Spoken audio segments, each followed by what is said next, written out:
If there's two things I like in this world, it's the Nintendo 64 and racing games. The 3D hardware should have lent itself nicely to the racing genre, but did it work?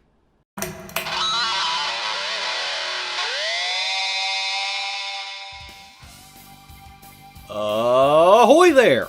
I'm a known defender of the Nintendo 64, and rightfully so because of its memorable software library. That and the fact you could do 4-player multiplayer by default. And the console's rudimentary 3D capabilities opened our eyes to a new dimension of gameplay. This includes one of my favorite game genres, racing.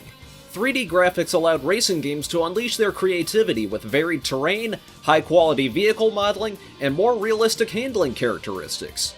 Or they could go insane and design roller coasters. This allowed the N64 to have a sizable library of racing games, but whether or not they aged like Distance Fog is up for debate. Which is why I'm going to play all of them! Now I've gone insane! For the sake of this video and my own sanity, I'll be playing every racing game from the North American N64 catalog, since that's my region. I'll be going in alphabetical order using a mix of the emulators Ares and Project 64, as well as real hardware. And real quick, I'm not counting snowboarding games or vehicular combat games. That means while we won't be looking at 1080 snowboarding, we'll thankfully be skipping Carmageddon 64. Let's roll! We start with Aero Gauge from ASCII and Locomotive. It's a futuristic racing game not unlike F-Zero. Unlike F-Zero, you can fly your craft at different altitudes. Keep that in mind, as the game will make you realize the error of your ways.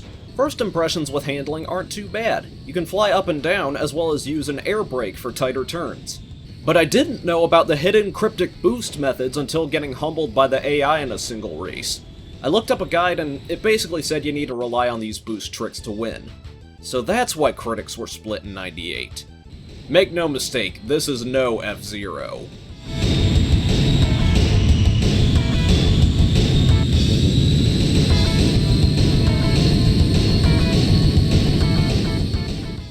Next, here's Automobili Lamborghini from Titus. Same guys behind Superman 64 and Carmageddon 64.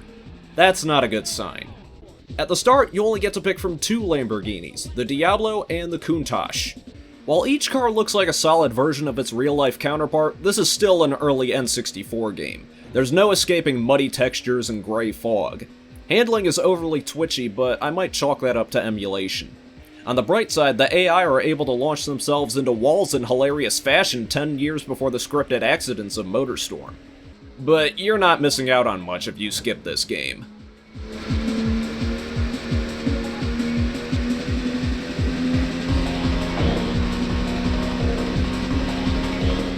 Adventure Racing! Next is Beetle Adventure Racing from EA and Paradigm. This is how you do a one-make racing game. Take notes, Titus. Beetle Adventure Racing is an arcadey spin-off of the Need for Speed games since EA Canada helped develop it.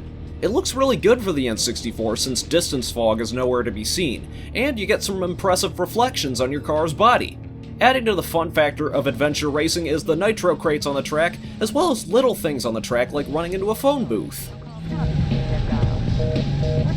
This game feels groovy, especially since you're only racing a Volkswagen New Beetle at the height of its popularity. Unless you lived in Australia, where it's replaced by the Holden HSV VT. Were the Aussies racist toward the New Beetle or something? Regardless, adventure racing is one of the better racing games on N64, and the closest you're going to get to Need for Speed on the system. Give it a try.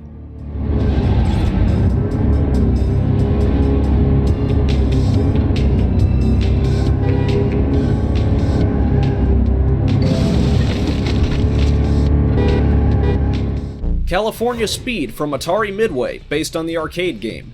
It's similar to the Cruisin' series, which we'll look at next. It's linear course design set to fictional versions of real places and has a bizarre set of vehicles to race. You get to drive a golf cart, for God's sake. Through and through, this is an arcade racer with its limited selection of cars and tracks.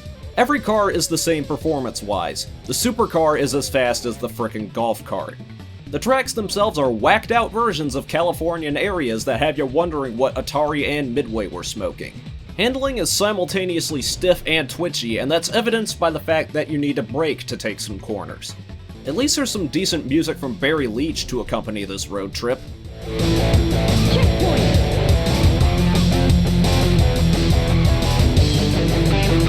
California Speed won't leave a bad taste in your mouth, but I wouldn't say it's worth going out of your way to play.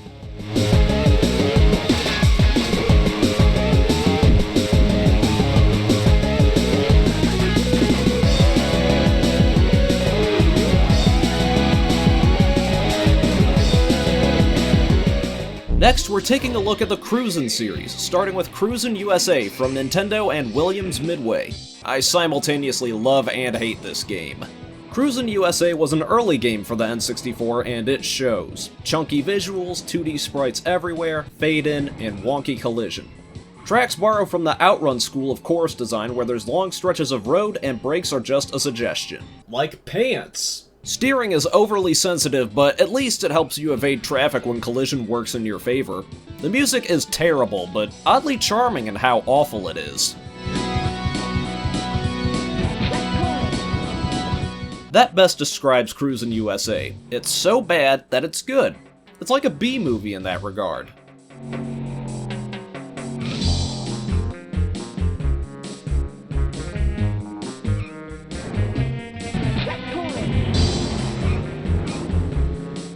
This was followed by Cruisin' World in 1998, ported by Eurocom. You can learn a lot in 2 years. The graphics got a slight upgrade over the first game with fewer cardboard cutouts than the last game. Fade-in is still an issue, but you can tell apart your deserts from the moon. New to the series is stunt jumps, done by double tapping the gas over ramps. You'll do flips and spins and it gives you a 1-second rebate. Sound quality is objectively better than USA, but the soundtrack is subjectively worse. Handling, while still twitchy, is more refined and is complemented by improved collision detection. As far as shallow arcade ports go, Cruisin' World is, dare I say, worlds better than USA.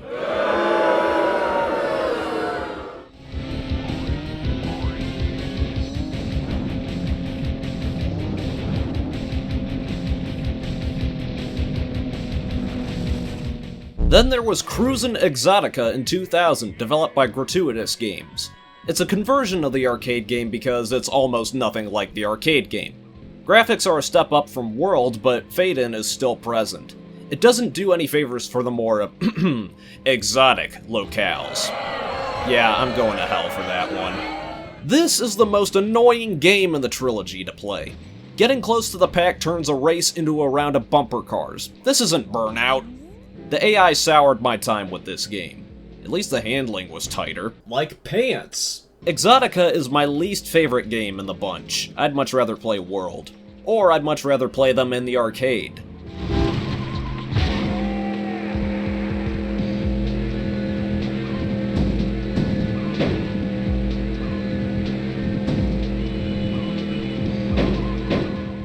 Welcome to Destruction Derby! This is derived from the games by Psygnosis.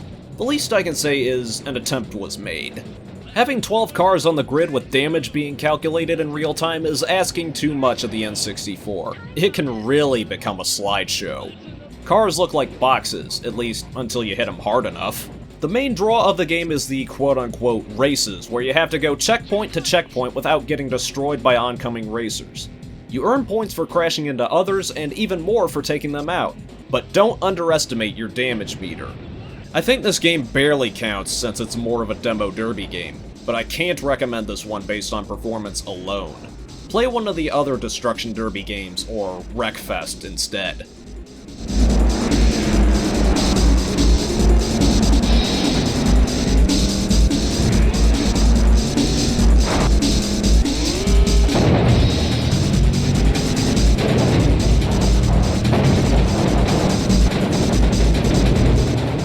Here's Diddy Kong Racing from Nintendo and Rare. Rare always went the extra mile in the N64 era, and this is no exception. Until Crash Team Racing in 1999, this was the only game of its time to have a platformer-style hub world. It was also the game that introduced us to Banjo and Conquer. Diddy Kong Racing is a standard kart racer, but you can also control a hovercraft or a plane. They feel slippery at first, but you can get used to it. The game also has great music from David Wise. I expected nothing less from the composer of Donkey Kong Country.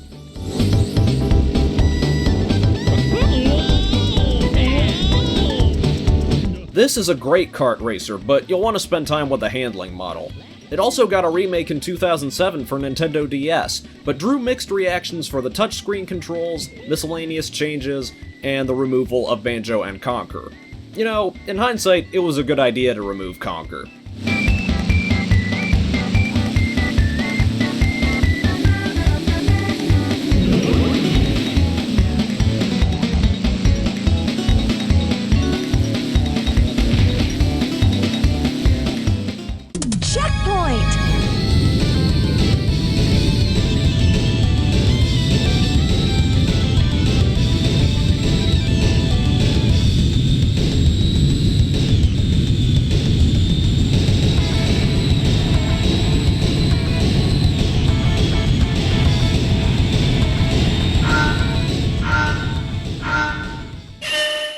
Excitebike 64 from Nintendo and Left Field. It's a stiff motocross game that rounds out the trifecta of Nintendo's extreme sports games on N64. This is one of the better looking N64 games, but still suffers from distance fog. You can also hinder performance by enabling high resolution mode with an expansion pack. Like I said, the bike handling is not very responsive, even with the ability to perform sliding turns. Varying elevation can also play a factor in your race, requiring you to use turbo to get back up to speed. But Excitebike 64 has a boatload of bonus content, including both classic and 3D versions of the original Excitebike, as well as Bike Soccer. Yes, several years before Rocket League. There's also a track editor, which is pretty much required by law in any dirt bike racing game. While this game has good production value, I can't get a feeling for Excitebike 64's handling. Wiped out!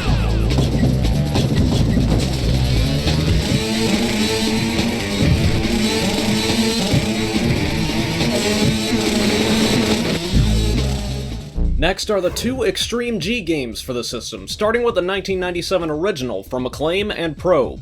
It's another one of those weapons-based futuristic racers, but instead of death sleds, you get jet bikes. Even though this looks like an early N64 game, it's surprisingly fast. Handling requires some practice, but it does its damned best to keep you on track with its sharp turns, steep drops, and loop-the-loops. This game beat F-Zero X to the punch by a year, so it warmed people up to the roller coaster school of track design. The techno music in this game is pretty good too.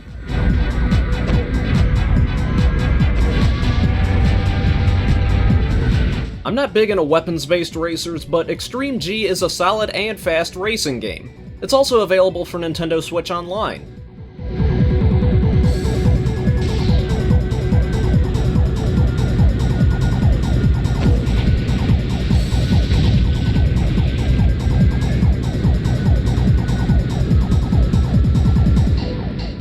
Extreme G2 came out 1 year later, again developed by Probe. Visual quality is improved, but at the cost of reduced performance.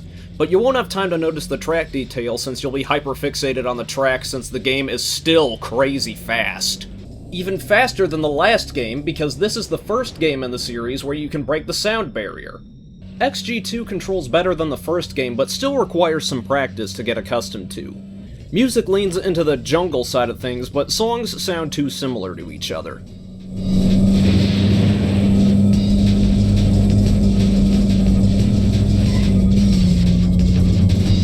If you're gonna play any Extreme G game, play XG2.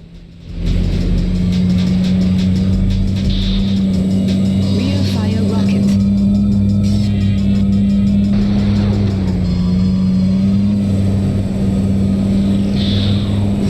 Flame exhaust.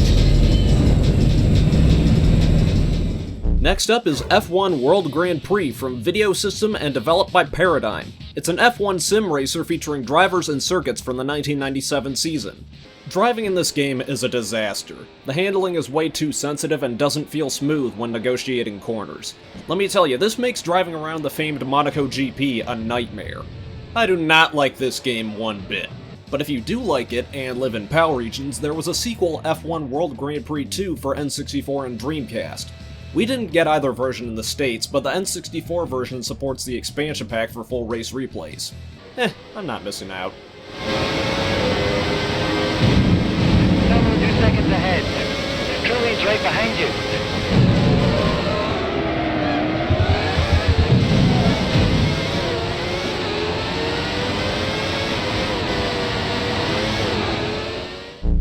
Hell yes, it's F-Zero X from Nintendo. This is a futuristic racing game with hovercraft and roller coaster-like tracks, and it's awesome. It was never a looker, but looks good enough given the sacrifices made to get the game running at 60 frames per second. The high frame rate really contributes to the game's sense of speed. There's 29 other opponents on track at the same time, and the game rarely slows down. Be warned, this game ain't no cakewalk. The tracks are some of the most challenging and twisted courses you'll ever see, but each layout adds to the game's enjoyment, making it all the more satisfying to master. The music is phenomenal, some of the best stuff you'll hear on N64.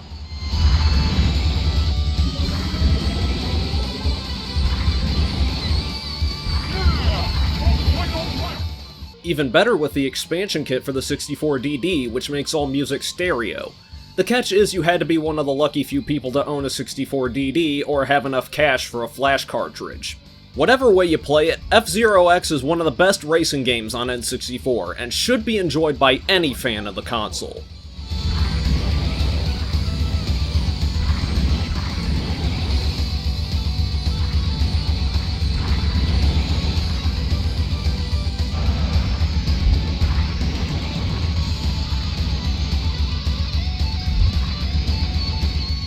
And then there's F1 Pole Position 64 from Human. You can clearly tell this is an N64 game released in 1997. Ugly textures, CPU racers jerking all over the place, and lack of speed. But it's got an official F1 license. How could this possibly be worse than World Grand Prix? Okay, maybe I was a bit too harsh to World Grand Prix. This is by far the worst F1 game. Tracks are so simple you could mistake them for fictional courses, cars look like a mishmash of geometry, and steering is merely a suggestion. Like pants! I swear, I feel like I'm playing a 2D racing game in 3D with how stiff the handling is. But maybe you can play it like a 2D game in 3D, since it's one of the few N64 games that allow you to swap between prongs on the N64 controller. But playing on a D-pad with something like a retro-bit Tribute 64 is like asking if you want to get kicked in the nuts. Pole Position 64 is the worst F1 game on the system because it gets everything wrong. Steer clear of this one. Oh my goodness.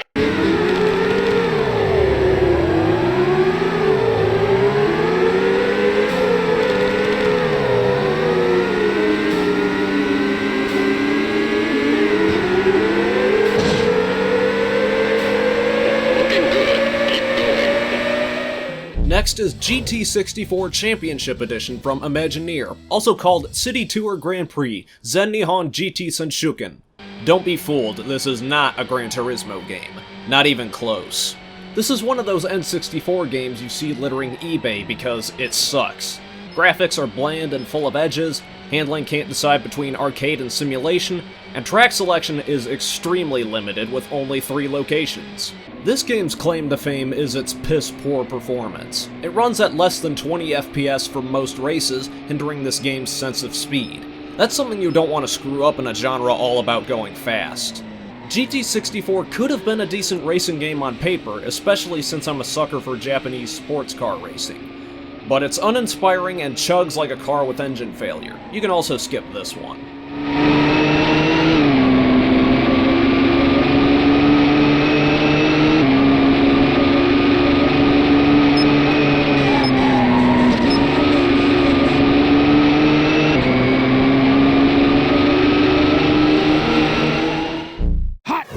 Turbo Racing! From EA and Stormfront. Stormfront did a good job capturing the vibe of late 90s Hot Wheels with the game's colorful track pieces, boosters, wild scenery, and loop-the-loops. This game's main gimmick is stunt racing. During races, you can perform stunts in the air a la Tony Hawk to earn turbo boosts. You'll need to boost as often as you can because of a little thing called rubber banding. You could also do stunts in the bumper camera. Those prone to motion sickness should not. Hot Wheels Turbo Racing is a bit tricky to play, but it's actually a pretty good racing game.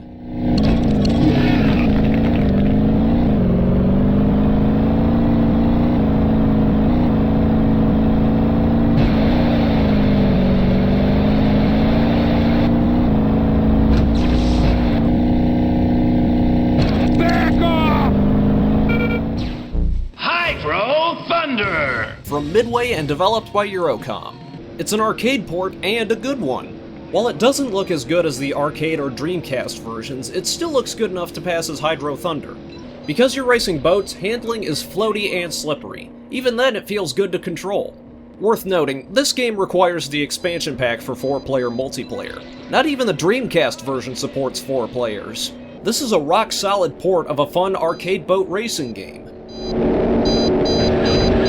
Good day, ladies and gentlemen, and welcome to Off-Road Tours. Time extended.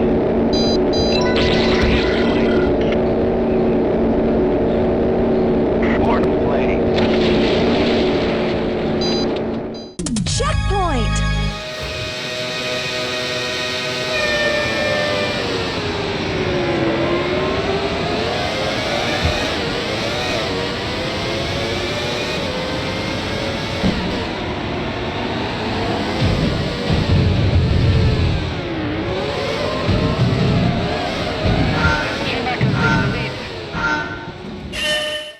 Next up is Iggy's Wreckin' Balls from Acclaim and Iguana, the same Iguana that was known for the Turok series.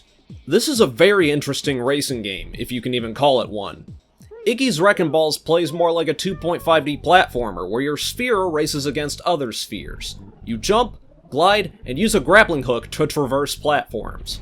Should you cross paths with the other spheres, you can use your jump and grappling hook to interfere. They do the same to you, of course. Now, of course this means I suck at it, but I could imagine myself getting better at it. Even though this game's aesthetic reeks of early N64 and Tood, I actually think the idea of a platforming racer is a good one that I haven't seen other developers try in recent years. The closest game I've seen recently that's similar is Speedrunners, but that's not a racing game. Despite its Tood, Iggy's Wreckin' Balls isn't terrible.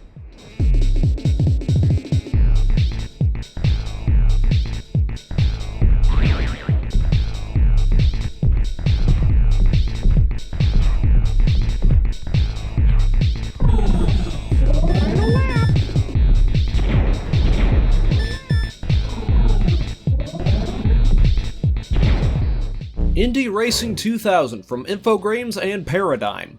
Look familiar? This is the same developer of F1 World Grand Prix and its sequel. This also means the controls are very twitchy. This game features the tracks and drivers from the 1999 IndyCar season, so all you're doing in this game is driving around in circles going to the left. At least I don't have to drive full tracks. Similar to World Grand Prix 2, Indie Racing 2000 uses the expansion pack for full race replays. Otherwise, it's not necessary. Not that I'd complete a race long enough to record a replay, because oh my god, I hate these controls. I also can't get a feel for Indie Racing 2000, but on the bright side, this is the last game by Paradigm I'll be playing. What a good move!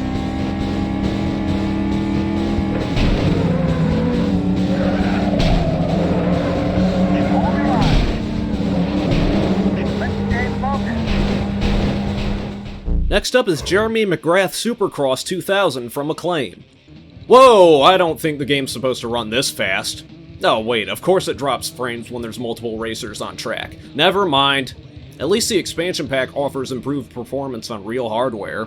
Jeremy McGrath Supercross 2000 is a dirt bike racing game that features the traditional arena and outdoor tracks.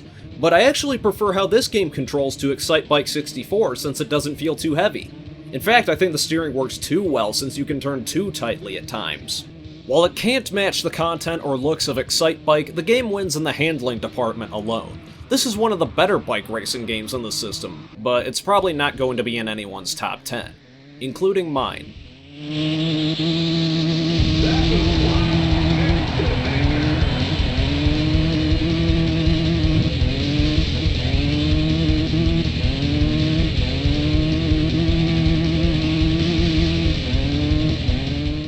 Next is LEGO Racers, developed by High Voltage. It's a goofy kart racer featuring LEGO.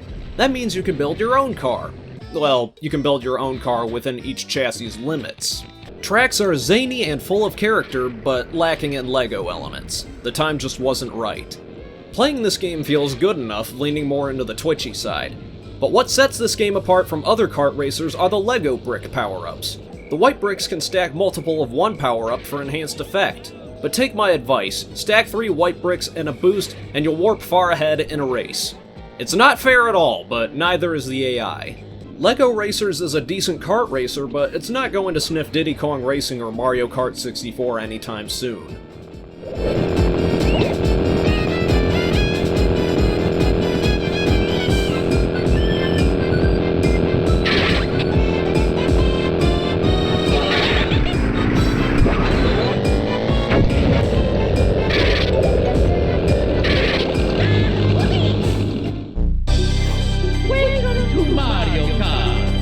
Hey, speaking of which, it wouldn't be an N64 racing game video without Mario Kart 64. What else can I say? It's Mario Kart on N64. It's the standard that all kart racers are judged by. But I don't think the gameplay has aged the best. Don't get me wrong, it's not a bad game in the slightest. The tracks, roster, power-ups, and music are all iconic. It's why you often hear the game's music in the videos of some big-name YouTubers.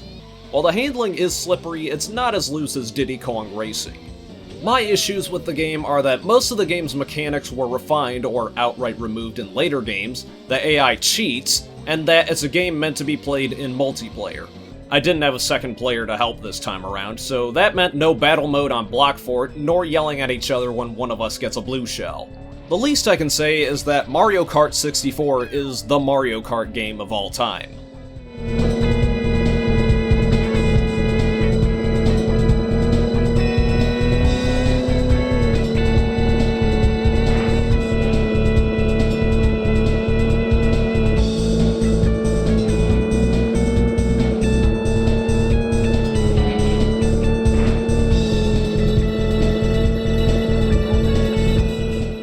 Did you know Rare made another kart racer on N64? It's Mickey's Speedway USA. This is a follow-up to Diddy Kong Racing that features Disney's Mickey Mouse characters. But they just won't shut up! Thank God I can mute the character voices. You can tell from the graphics that this is a game by Rare since it's vibrant, colorful, and pushes the N64 hardware, not to mention the widescreen mode. Handling is much tighter than Diddy Kong Racing, but you don't get to drive hovercraft or planes. On that note, there's also no hub world. They probably blew their memory budget on the character voices. So while this is a perfectly functional kart racer, it ranks lower than Diddy Kong Racing for its lack of adventure mode. There are much more thrilling kart racers to play.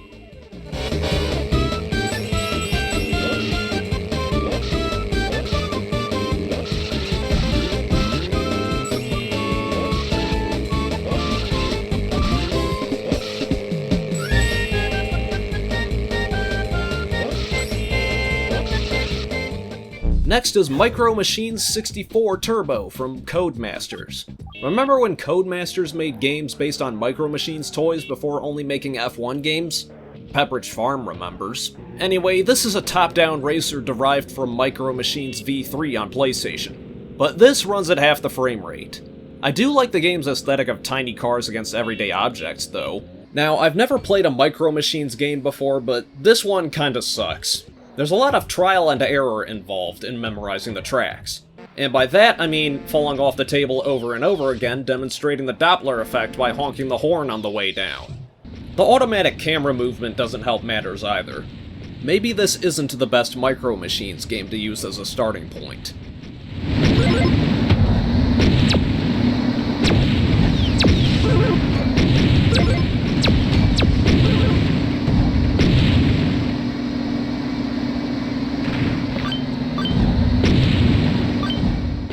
Next is Monaco Grand Prix from Ubisoft. It's neither a sequel to Pole Position nor World Grand Prix, which Ubisoft had the publishing rights to. It's something better. Sure, it's lacking the F1 license, but it's one of the best F1 games we've covered. Handling is very responsive whether or not you pick arcade or simulation handling. The visuals look pretty good despite the lower frame rate in races. While I'm not a heavy simulation racing fan, I didn't have a bad time on track with other opponents. I didn't actively despise Monaco Grand Prix. This got a sequel, F1 Racing Championship, in 2000, but the N64 version was only released in PAL regions. We can't have nice things in America.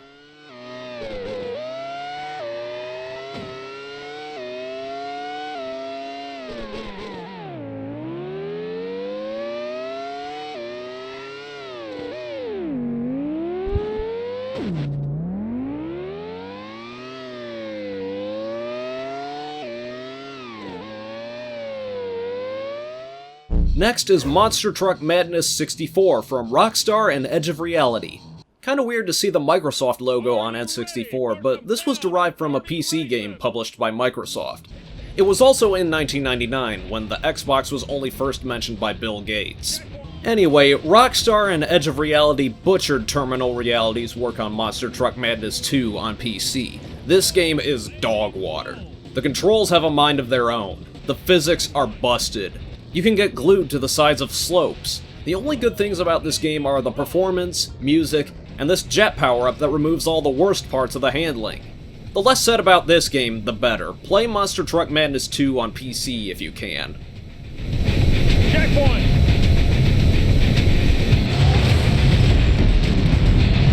Checkpoint! This is where we separate the men from the boys! Next up is MRC, Multi-Racing Championship from Genki. Oh boy, I wonder how this is gonna handle. Genki racing games are known for their driving jank, and MRC is no different. While this game is ironically one of the more responsive Genki racing games I've played, anything goes when you attempt the Scandinavian flick. Drifting probably wasn't intended to be the main method of cornering, maybe I should be braking more, but drifting carries your forward momentum no matter how hard you turn. This is an arcade-style racing game, but a very limited one with only 3 tracks to choose from. Its Genki driving jank helps it stand out, but probably not for the right reasons. Thankfully, it's not the worst racing game on the system. That alone is an honor for this middle-of-the-road racer. Multiple turns. We're coming up to a fork soon. Checkpoint. Curve left.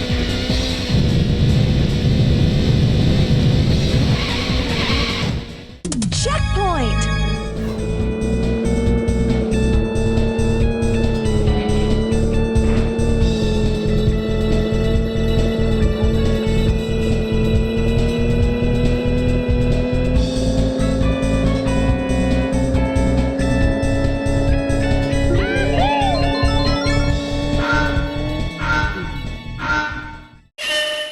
Next are the 2 NASCAR games on N64, NASCAR 99 and NASCAR 2000 from EA Sports and Stormfront.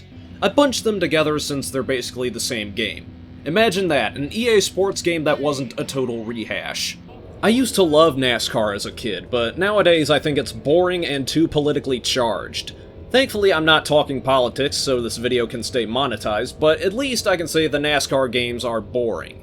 Most racing is driving in circles going to the left, except at Sonoma or Watkins Glen. Presentation is iffy and handling is bad.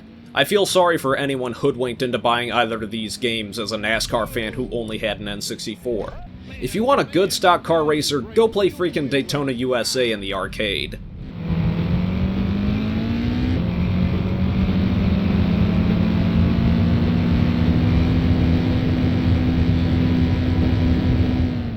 Off-Road Challenge from Midway and Avalanche. It's a continuation of Midway racing games featuring Ivan Iron Man Stewart. This game is pretty much cruising with dirt. Someone tell me what the developers at Midway were smoking when they made this game? UFOs in Las Vegas, wildlife in Pikes Peak, and old Confederate forts in the Old South? Graphics and sound are both fuzzy, expected for the system. Gameplay reminds me of cruisin' with better collision than USA, but the AI drones of Midway and choppy performance sour the experience. Rubber banding is cranked up to the maximum regardless of difficulty, and won't go away even if you can Beef up your truck! This is not a good racer, since the cheating, quarter-munching drones ruin the fun. I'd much rather play cruisin'. Done. Checkpoint!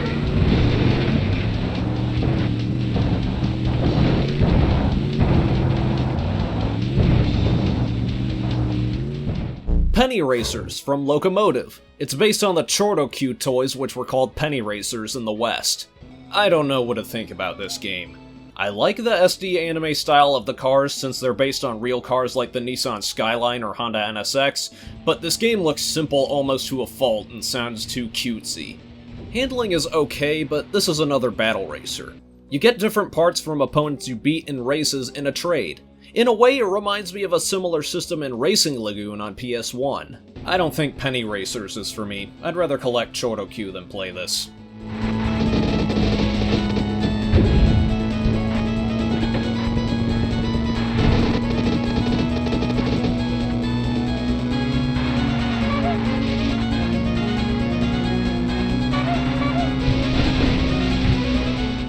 Next up is Polaris Snowcross from Vatical and Vicarious Visions. Chronologically, it's the last racing game to be released for the console. And what a way to piss out. Don't eat the yellow snow. This game is boring and reeks of lazy licensed cash grab. The frame rate is low, the tracks are generic, and the music is just lame 30-second loops that you can't hear over the snowmobiles. There's also not a lot of features outside of races and tournaments. No time trials, and again, only 3 tracks to start. While Polaris Snowcross is the first snowmobile racing game for N64, it's also the only and last snowmobile racing game for the N64. And it's the most boring and bare-bones game I've played. Next!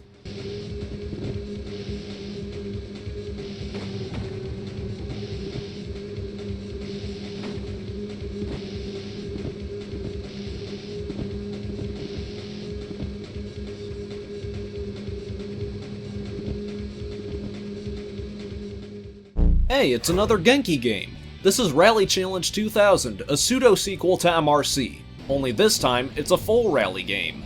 It looks better than MRC and pulls off some cool graphical flourishes like the reflections on the glass. The cars, now real rally cars at the time, look pretty good. The handling in the arcade mode is similar to MRC, in which cars love to slide out even on road. The simulation mode is much more stiff and realistic, and your car can take damage that affects its handling. Gotta love that Genki driving jank. If you're willing to put up with the quirks of Genki racing games, Rally Challenge 2000 is a solid choice.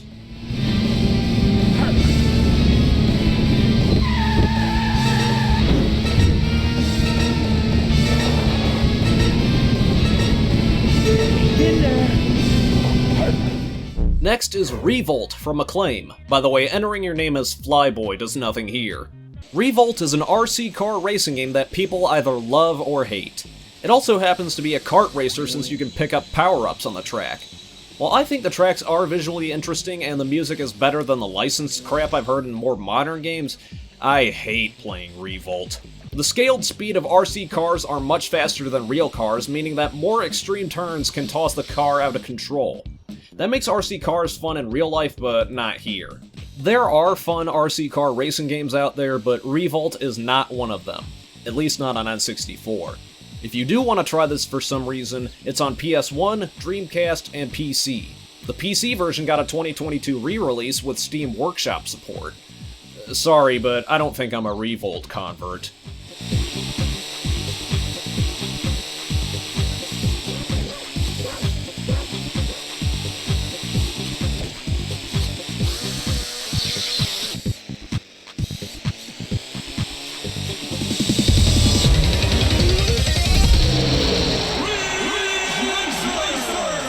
This is Ridge Racer 64 from Nintendo Software Technology.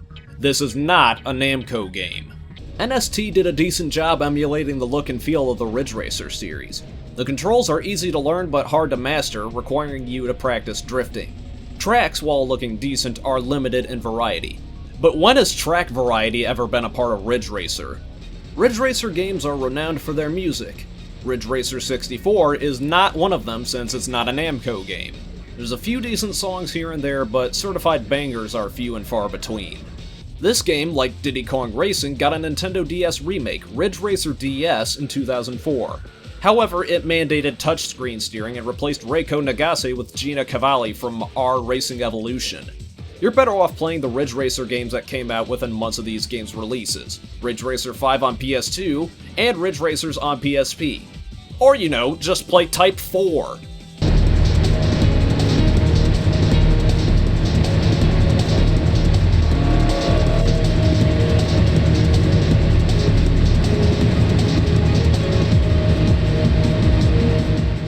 Road Rash 64 from THQ and Pacific Coast Power and Light. This game's no looker, it's as chunky as Campbell's soup. It's another game that supports the expansion pack for 3 different higher resolution options. my advice is to just not use it. Although this game is ugly, it's ridiculously fun to play. This is one of the games I classify as dumb fun, where you just turn off your brain and have fun. Drive a motorcycle from point A to point B, beat the stuffings out of the opponents, and don't get run over by cars. Corpse launches and ragdoll physics will never not be funny in games. You've got different weapons to forcibly dismount other riders with, including spiked clubs, mace, pool cues, and even tasers. I adore this game's simplistic carnage, even if I suck at it. While it's not the best road rash game, you can do a whole lot worse than this.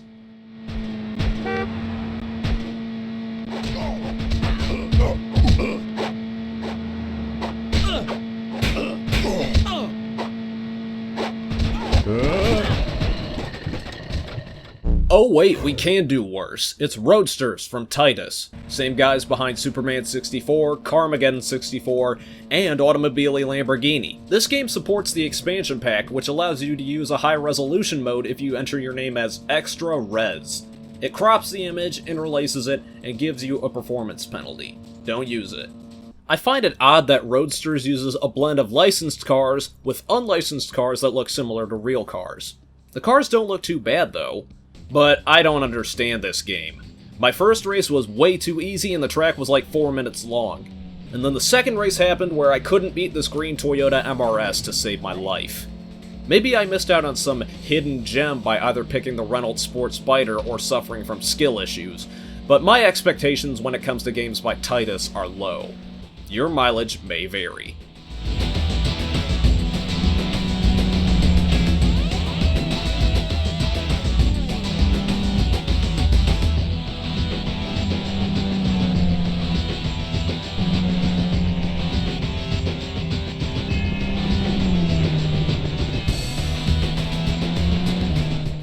Checkpoint!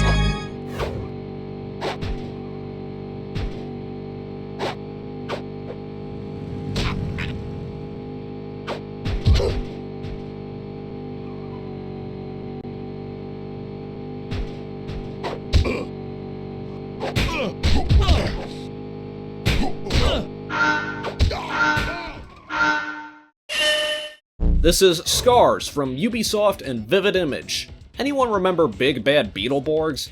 This has nothing to do with the show, but the vehicle designs remind me of Beetleborgs.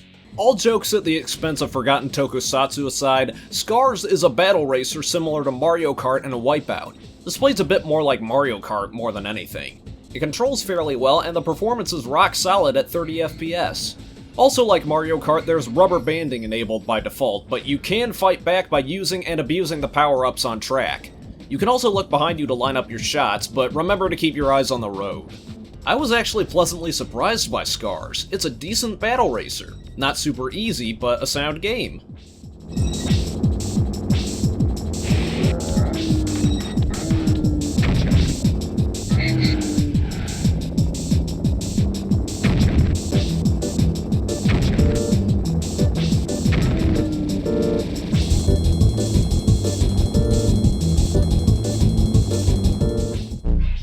And now for the San Francisco Rush series, starting with 1997's San Francisco Rush Extreme Racing from Atari Midway.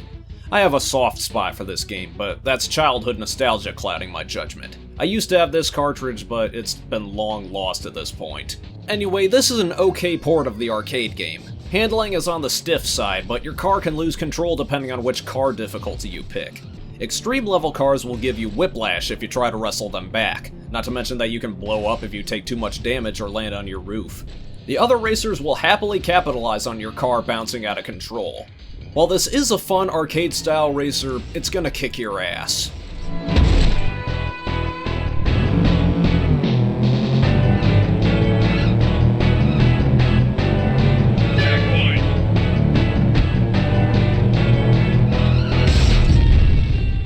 That applies to the N64 exclusive sequel, Rush 2 Extreme Racing USA, released in 1998.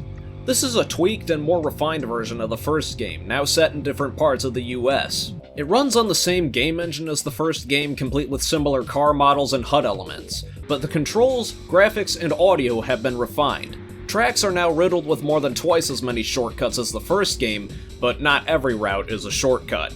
Handling is better, but not by much. You'll still lose control if you land the wrong way, but you can modify aspects of your car's performance before a race. The drones at Midway are still gonna kick your ass.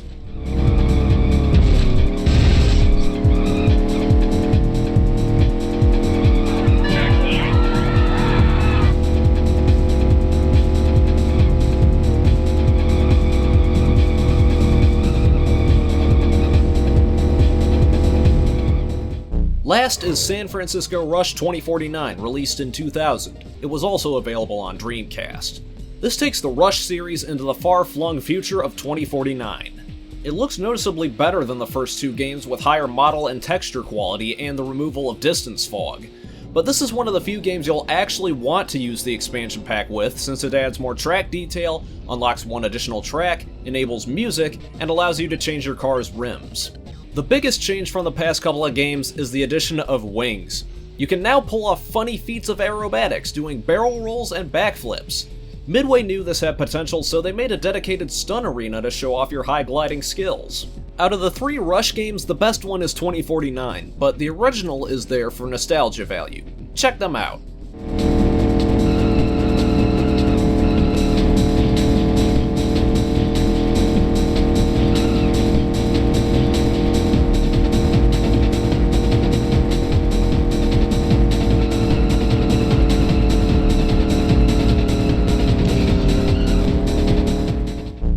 Oh god, it's South Park Rally from Acclaim and Tantalus. You know this game is off to a bad start if you can get lost on the first track. This is a kart racer and one of the worst such games ever made.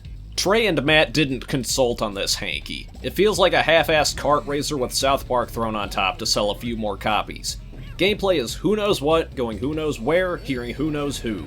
All while this small Colorado town actively tries to kill you. Being crude does not a funny game make. Nothing meshes together or makes sense. It's also a huge pain to play. This is one of the worst racing games on N64. The silver lining is that Trey and Matt hated the acclaimed South Park games so much that this was their last one. It wouldn't be until 2014 when South Park games got good. But maybe you'll find joy in its vulgar awfulness.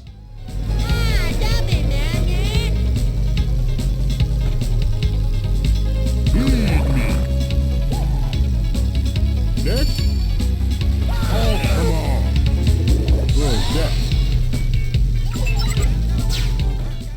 Star Wars Episode 1 Racer from LucasArts. This is based on the pod racing scene from The Phantom Menace, which was one of the better parts of that movie. Unlike most licensed games, Episode 1 Racer is really good. The graphics quality is good despite noticeable distance fog, and supports a high-resolution mode with the expansion pack installed. I actually recommend this because it's noticeably sharper and doesn't cause a huge hit on performance.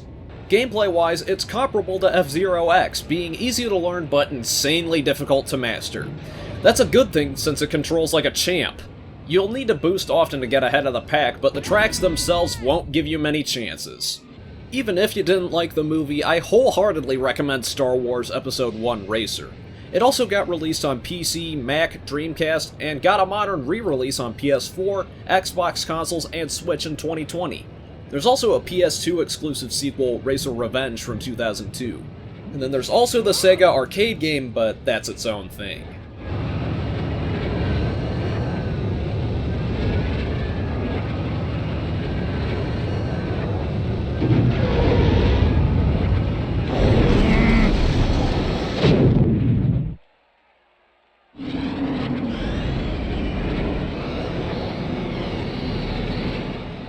Stunt Racer from Midway and Boss Game Studios. It recognizes the expansion pack, but I'm not sure what it does, if anything. Anyway, this is a retro-futuristic racing game set on roller coaster-like tracks. It seems to run on the same game engine as World Driver Championship, which we'll get to. The whole game's aesthetic leans into an Art Deco style, with themes like giant toys or medieval times. If only the controls weren't too heavy. It's easy to pull off stunts because you're just flicking the stick, but keeping the car from touching guardrails is hard. Too bad, because this game had potential. This happens to be one of the golden quartet of N64 rental games, alongside Clay Fighter Sculptor's Cut, NFL Blitz Special Edition, and Transformers Beast Wars. As such, it commands high resale value. But if you need any reason why this game's not worth playing, the PlayStation 2 and Ridge Racer 5 launched weeks later. Save your time and your money.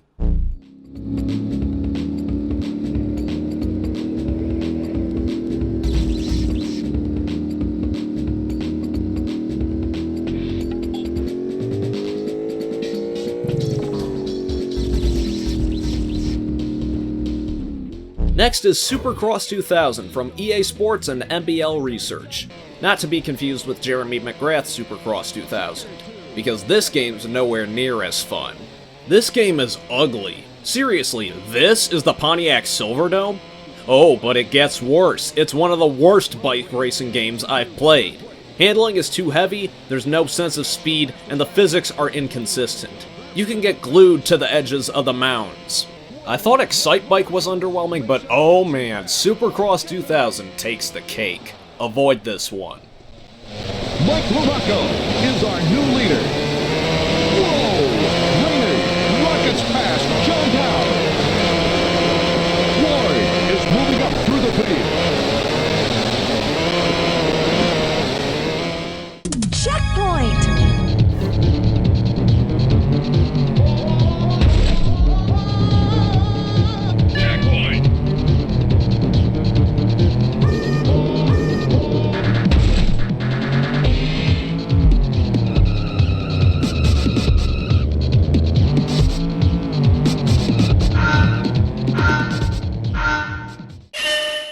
Now for the Top Gear series, now called Top Racer, starting with Top Gear Hyperbike from Kemco and Snowblind.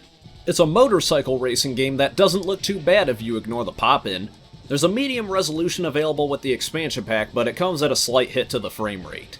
In contrast to Supercross 2000, Hyperbike is the best bike racer I played on the system. There's a couple of quirks to get used to, mainly nitro and quick turning, but I was able to get a grasp on the controls quickly. Some tracks have cleverly placed shortcuts that reward you with boost, assuming you stay on the track and don't bail. The expansion pack also grants you access to a track editor that allows you to design the stadium course of your dreams. Or nightmares. Top Gear Hyperbike is the best two-wheeled racing game on the N64. Better than Jeremy McGrath's Supercross and Extreme G2. But as part of the whole picture, it's alright.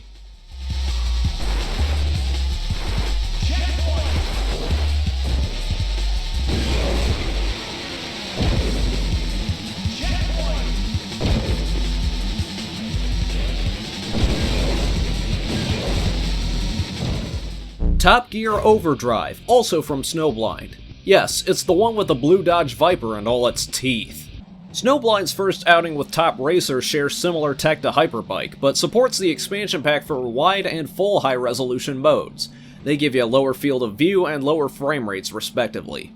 However, I found Overdrive much harder to control. It's back to overly sensitive steering. It's a shame since the tracks are varied with shortcuts and elevation changes. Cars look good too.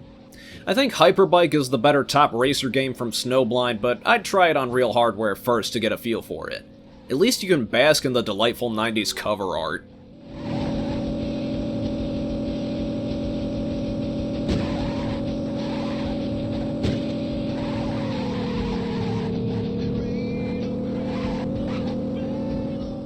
Next is the Top Gear Rally sub-series, starting with the 1997 original by Boss Game Studios. It's a technically sound but underwhelming rally racing game. It's another chunky-looking game from 1997 with bland audio and fuzzy environments. There's not a lot to start with, but more of the game opens up with a career mode. Handling can catch you off guard if you don't pick the right steering type. I had the best luck with Type 3, or the tightest style. There also happens to be a livery editor if the default liveries are too much of an eyesore. Top Gear Rally is almost too easy and lacks challenge once you get a handle on the steering.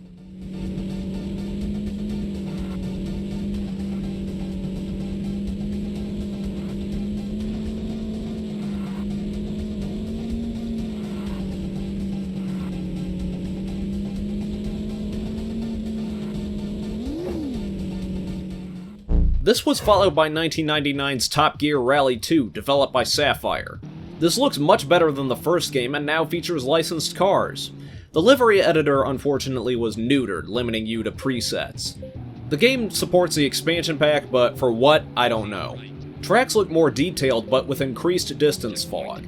But the kicker is that some tracks in the game are now procedurally generated. Yes, random tracks.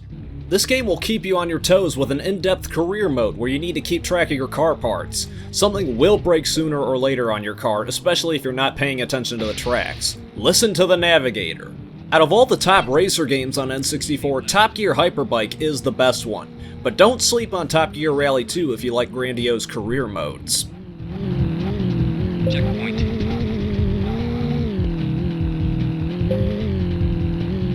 Easy right. Hard right. Next up is V-Rally Edition 99 from Infogrames and Eden Games. For an N64 rally game released in 1999, it sure doesn't look that way. It's ugly as sin. The frame rate sucks, and cars don't look too good either. It doesn't help that the game is broken. You can tweak car steering if it's too sensitive, but the physics are laughably bad. I mean, look at this!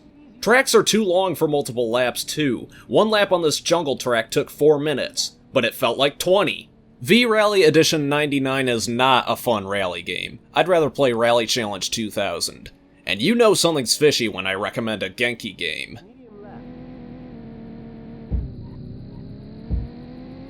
Easy left.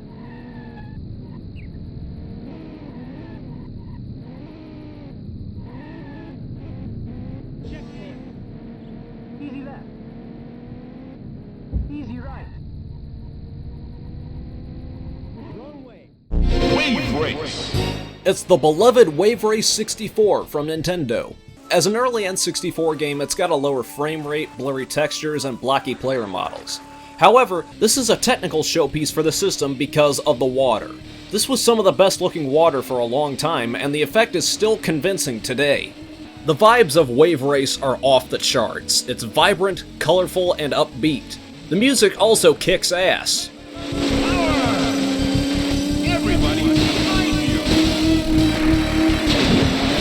The game also handles like a dream. The simulated buoyancy is very convincing, adding to the challenge of slaloming through buoys. Thankfully, the controls are tuned to perfection.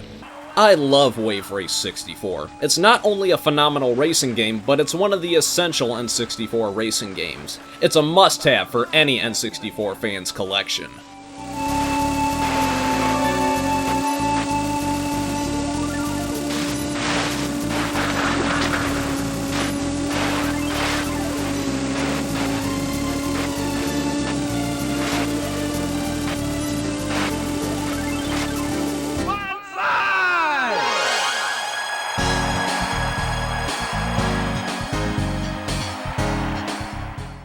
Wipeout 64 from Psygnosis. They were a Sony subsidiary at this point, but still made games independently from Sony until 2000 when they became Studio Liverpool.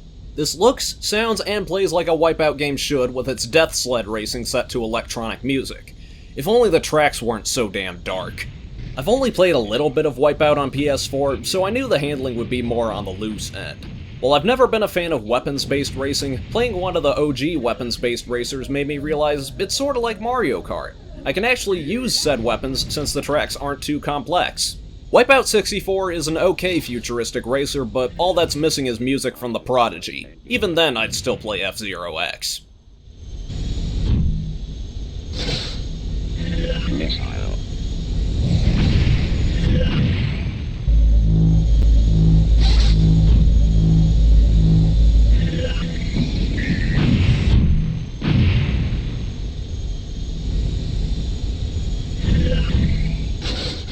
Finally, we have World Driver Championship from Midway and Boss Game Studios. This is one of the more technically impressive games on N64 from a visual standpoint. It doesn't have distance fog, it has decent car models, and has a high-resolution letterbox mode without requiring the expansion pack. Sadly, it doesn't play as good as it looks. For some bizarre reason, the starting cars have horrible, heavy handling. And supposedly, the cars get better handling as you unlock them. What were they thinking? It's like driving a race in reverse.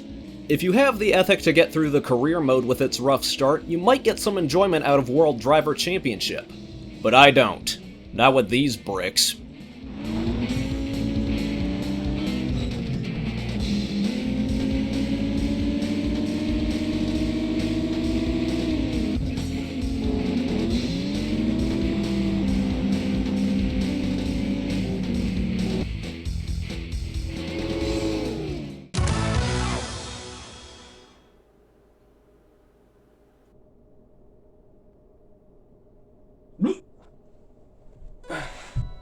long was I out?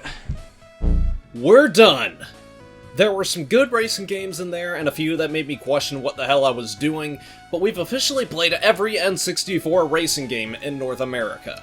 Now that the smoke is cleared, let's do some quick rankings. Starting with the 5 worst racing games on the system. It didn't take me long to rank this because I know crap when I see it. Number 5 is Polaris Snowcross because it's bland, bare bones, and sluggish. Number 4 is GT64 Championship Edition because of its bad performance and low variety. Number 3 is F1 Pole Position 64, aka the worst F1 game on the system. Number 2 is South Park Rally because it's a craptastic kart racer. And number 1 is Monster Truck Madness 64 because no. Just no. And now this brings us to the 10 best racing games on N64, because I want to end on a high note. Number 10 is Road Rash 64. Number 9 is Monaco Grand Prix. Number 8 is Cruisin' World. Number 7 is Hydro Thunder. Number 6 is Mario Kart 64. Number 5 is Diddy Kong Racing. Number 4 is Beetle Adventure Racing. Number 3 is Star Wars Episode 1 Racer. Number 2 is Wave Race 64. And number 1 is F-Zero X. Which of these racing games featured is your favorite? And why is it not Mario Kart 64? Or do you just have good memories of any of these games? Leave a comment below. But the question still remains, was the N64 good for racing games?